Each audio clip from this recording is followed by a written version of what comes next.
તો ભાવનગરમાં જર્જરિત આવાસે લીધો છે એક યુવાનનો ભોગ। આનંદનગર વિસ્તારે મોડી રાત્રે 3 માળનું આવાસ ધરાશાયી થયું। અચાનક ઇમારત ધરાશાયી થતા 3 લોકો દટાયાની માહિતી સામે આવી છે। ત્રણેયનું રેસ્ક્યુ કરી જે સારવારની પ્રક્રિયા છે તે કરવામાં આવી રહી છે। એક યુવાનનું સારવાર દરમિયાન મોત નીપજ્યું છે।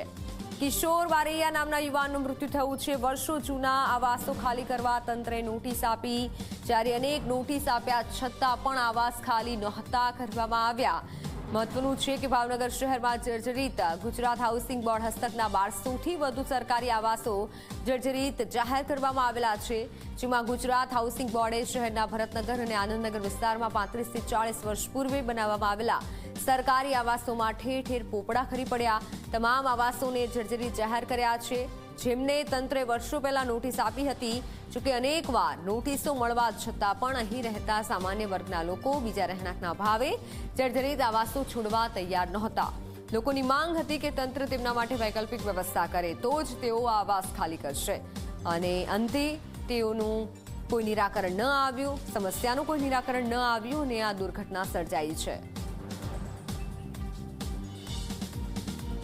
મને જર્જરિત જેવો અવાજ આવ્યો, એટલે જેવો હું બહાર આવ્યો અને બાલ્કનીમાંથી મેં જોયું, એટલે જે આ ફ્લેટ હતો એ ઓલરેડી 45 વર્ષ જૂનો છે, જર્જરિત હતો અને સીધો એ પડ્યો।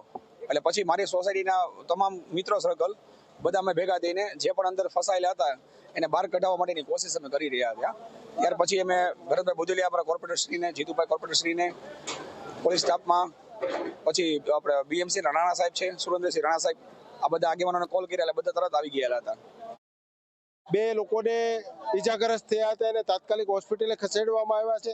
સટી હોસ્પિટલોમાં આરએમઓ શ્રીની સાથે વાત પણ કરવામાં આવી છે, અને બીજા જે હમણે છેલ્લે કાઢવામાં આવ્યા છે એને તાત્કાલિક હોસ્પિટલે ખસેડવામાં આવ્યા છે।